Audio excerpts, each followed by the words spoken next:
श्री स्वामी समर्थ. जय जय स्वामी समर्थ. एखाद्या मोठ्या आजारातून सुटका झाली, हरवलेली व्यक्ती पुन्हा मिळाली किंवा अशक्य वाटणारी इच्छा पूर्ण झाली, हे सगळं घडलं फक्त एका सेवेने. हो, अगदी खरं. अगरबत्ती सेवा ही अशी एक साधी पण अत्यंत प्रभावी सेवा आहे, जी स्वामी समर्थांच्या कृपेने भक्ताचे आयुष्य बदलते. पण अनेक जण विचारतात, ही सेवा कशी करायची, नियम काय, किती दिवस, संकल्प घ्यायचा का, पूजा लागते का? म्हणून आजचा हा व्हिडिओ अगरबत्ती सेवेचं संपूर्ण मार्गदर्शन, तेही एकदम साध्या आणि सोप्या भाषेत. शिवाय शेवटी मी एक अंगावर काटा आणणारा अनुभव सुद्धा शेअर करणार आहे, जो तुम्ही स्पष्टपणे दाखवून देईल की स्वामी समर्थ हे साक्षात आहेत आणि सेवेमध्ये उपस्थित असतात. म्हणून व्हिडिओ अजिबात स्किप न करता शेवटपर्यंत बघा, कारण आज तुम्हाला अगरबत्ती सेवा समजणार आहे, तर तुमचं आयुष्य पण बदलणार आहे. पण त्याआधी जर तुम्ही आमच्या चॅनलवर नवीन असाल तर चॅनलला लगेच सबस्क्राईब करा आणि बेल आयकॉन दाबा, म्हणजे आमचा प्रत्येक व्हिडिओ हा थेट तुमच्यापर्यंत पोहोचण्यासाठी मदत होईल. कारण आम्ही आमच्या चॅनलवर स्वामी समर्थ विचार, प्रेरणा, संदेश, अनुभव आणि सर्व प्रकारची माहिती घेऊन येत असतो. चला तर मग सुरुवात करूया अगरबत्ती सेवा कशी करावी. स्वामी समर्थांची अगरबत्ती सेवा ही एक अशी भक्तिपूर्वक साधना आहे, जी हजारो भक्तांच्या जीवनात चमत्कारिक बदल घडवून आणते. या सेवेने अनेक भक्त अशक्य कोटीच्या अडचणीतून बाहेर पडले आहेत. कोणी मोठ्या आजारातून बरे झाले, कोणी हरवलेला व्यक्ती पुन्हा सापडला, तर कोण अशी व्यक्ती पूर्ण बरी झाली जिची आशा ही सोडली होती. पण अनेक भक्तांनी विचारले की ही अगरबत्ती सेवा नेमकी कशी करायची, काय नियम आहेत, पूजा काय, उद्यापन करायचं का. म्हणून आज आपण ह्या सेवेविषयी संपूर्ण माहिती घेणार आहोत. सर्वप्रथम ही सेवा कोण करू शकतं? कोणीही करू शकतं. जे वयस्कर, लहान मुलं, शाळकरी विद्यार्थी, महिला, पुरुष, वाचन न येणारे सगळ्यांनी ही सेवा करू शकतात. काही वाचायचं नाहीये, कुठला ग्रंथ उघडायचा देखील नाहीये. फक्त तुमची श्रद्धा हवी आहे, स्वामींवर विश्वास हवा आहे आणि सेवा हवी आहे. फक्त एवढंच ह्या अगरबत्ती सेवेमध्ये आहे. ती कशी करायची? ही सेवा कोणत्या दिवशी सुरू करू शकता? तर ही सेवा आपण गुरुवार बघून सुरू करायचा. गुरुचा वार गुरुवार असल्यामुळे त्या दिवशी सुरुवात केलेलं खूप शुभ असते आणि त्या दिवशी ही सेवा सुरू करणं हे एकदम उत्तम असं मानलं जातं. ही सेवा 11 दिवस, 21 दिवस, 41 दिवस किंवा 108 दिवसही केली जाते. पण शक्यतो 41 दिवसाची सेवा अत्यंत प्रभावी मानली जाते. ही सेवा संकल्पयुक्त देखील केली जाऊ शकते. आपण ही सेवा करण्याच्या आधी कसा संकल्प घ्यायचा?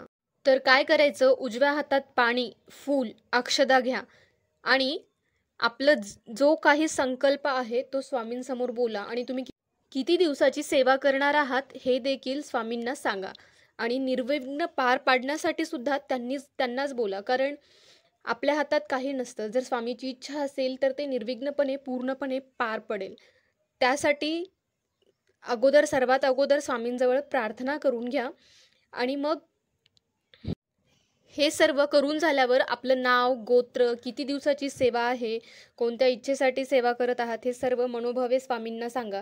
आणि समजा जर तुम्हाला गोत्र माहीत नसेल तर कश्यप हे असं उच्चारा. तुमचं नाव, गोत्र आणि तुमचा संकल्प हे एवढं करून झाल्यावर सेवा करण्याआधी देवाचं घर स्वच्छ असावं. देवासमोर बसण्यासाठी एक आसन घ्यावं. जमिनीवर न बसता आसनवर बसलात तर सेवेचं फळ तुम्हाला लगेच मिळतं, अन्यथा ती सेवा जमिनीला लागते. सुरुवातीला दिवा प्रज्वलित करा, मग 2 अगरबत्त्या लावा आणि त्याची उदी साठवण्यासाठी खाली एक प्लेट ठेवा. या दोन्ही अगरबत्त्या एकत्र पेटवून ठेवा आणि त्या जळत असताना साधारणतः 30 ते 40 मिनिट श्री स्वामी समर्थ नावाचा जप करा. फक्त मनापासून हात जोडून, डोळे मिटून किंवा उघडून एकाग्रतेने नामस्मरण करायचं आहे. कोणताही ग्रंथ नाही, कोणतीही जपमाळ नाही, फक्त एकाग्र मनाने सेवा करा. आणि त्यामध्ये सगळ्यात महत्त्वाचं आहे एकाग्रता आणि सातत्य. सेवा करताना कोणत्याही प्रकारचा बाहेरचा विचार मनात येऊ देऊ नका. मुलं, काम, घरगुती चिंता काहीच नाही, फक्त तुम्ही आणि स्वामी. ही मनोभावे सेवा असेल तर नक्कीच फलदायी होईल. सातत्य हवेच. म्हणजे जर 21 दिवसांचा संकल्प केला असेल किंवा 41 दिवसांचा संकल्प केला असेल तर दररोज सेवा केली पाहिजेच. मध्येच एक दिवस थांबलात तर संकल्प खंडित होतो. महिलांनी मासिक धर्माच्या काळात सेवा थांबवून त्या दिवसानंतर पुन्हा सेवा करायची आहे. ही सेवा इतकी प्रभावी आहे की अनेक भक्तांना अनुभव आले आहेत. यामध्ये एक अनुभव असा सांगावासा वाटतो की एका संतसंघामध्ये एक वृद्ध बाबा आले होते. त्यांचा नातू हरवला होता. वय जवळपास 4 ते 5 वर्ष असणार. पोलिसात तक्रार केली, शोधाशोध केली, पण त्याचा काहीच उपयोग झाला नाही. ते गुरुमाऊलीकडे आले आणि त्यांनी बाबांना अगरबत्ती सेवा सांगितली. 41 दिवस सेवा करा असं सांगितलं. त्या बाबांनी मनापासून सेवा केली. 20 दिवस झाले, 30 दिवस झाले, काहीही घडलं नाही. कुठलीच प्रचिती आली नाही, कुठलाच अनुभव आला नाही. पण त्यांनी सेवा काही थांबवली नाही. 41वा दिवस झाला. 42व्या दिवशी त्यांच्या घराच्या दरवाजात तो नातू उभा होता. त्याच कपड्यांमध्ये, स्वच्छ चेहऱ्याने, अगदी सुरक्षित. मग तेव्हा त्या आजोबांनी विचारले की तू एवढा दिवस कुठे होता? तर तो लहान बाळ सांगत होता की मी या आजोबांबरोबर होतो. आणि त्यांनी स्वामी समर्थांच्या फोटोकडे बोट दाखवलं. स्वामी स्वतः त्यांच्यासोबत होते. ही सेवा म्हणजे साक्षात स्वामींना साथ घालणं आहे. तुमच्या श्रद्धा, सातत्य आणि संपूर्ण समर्पण असेल तर अशक्य कोटीची इच्छा देखील पूर्ण होते. सेवा करून बघा, अनुभव तुम्हालाच बोलेल. ही सेवा इतकी सोपी आहे. ना ग्रंथ, ना मंत्र, ना कोणतं मोठं वचन, फक्त श्रद्धा, सातत्य आणि स्वामींचं नामस्मरण. जर तुमचं मन अशांत असेल किंवा एखादी अशक्य वाटणारी गोष्ट मनात असेल तर बस एकदा ही सेवा करून बघा. स्वामीचं एक वचन लक्षात घ्या, मी आहेच, मी तुझ्यासोबतच आहे आणि तुझी सेवा मी ऐकतो. आजपासून सेवा सुरू करा. गुरुवार असेल तर उत्तमच आहे, पण श्रद्धा असेल तर प्रत्येक दिवस हा गुरुवारच आहे. आणि हो, जर हे मार्गदर्शन तुम्हाला उपयोगी वाटलं असेल तर कृपया हा व्हिडिओ प्रत्येक इतर भाविकांपर्यंत पोहोचवा. आणखी अशाच सेवा, अनुभव, मार्गदर्शन, अभंग आणि भक्तिपर कथा पाहण्यासाठी चॅनलला सबस्क्राईब करायला विसरू नका. आपली साधना स्वामी गुरुमाऊली परिवार तुमच्या सोबत आहे. स्वामी म्हणतात तू सेवा कर, बाकी सगळं माझ्यावर सोड. स्वामीचं हे वचन फक्त शब्द नाही, ते विश्वासाचं वचन आहे. कधी ना कधी कुठून तरी स्वामी मार्ग काढतात. आजही सेवा सुरू झाली तर उद्या मार्ग सापडतो. हे अनुभवाने शेकडो भक्तांनी सांगितले.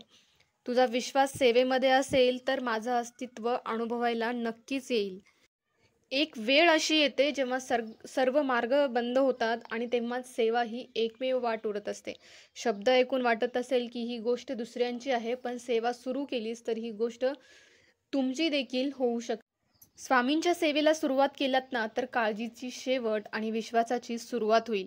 या सेवेने माझं आयुष्य बदललं, तुमचंही बदलू शकतं. पण पहिला पाऊल तुमचाच असतो, सेवा सुरू करणं. स्वामी दूर नाहीत, ते इतके जवळ आहेत की तुमच्या नामस्मरणाच्या प्रत्येक श्वासात त्यांची उपस्थिती आहे. ही सेवा म्हणजे देवाशी फक्त एक थेट संवाद आहे.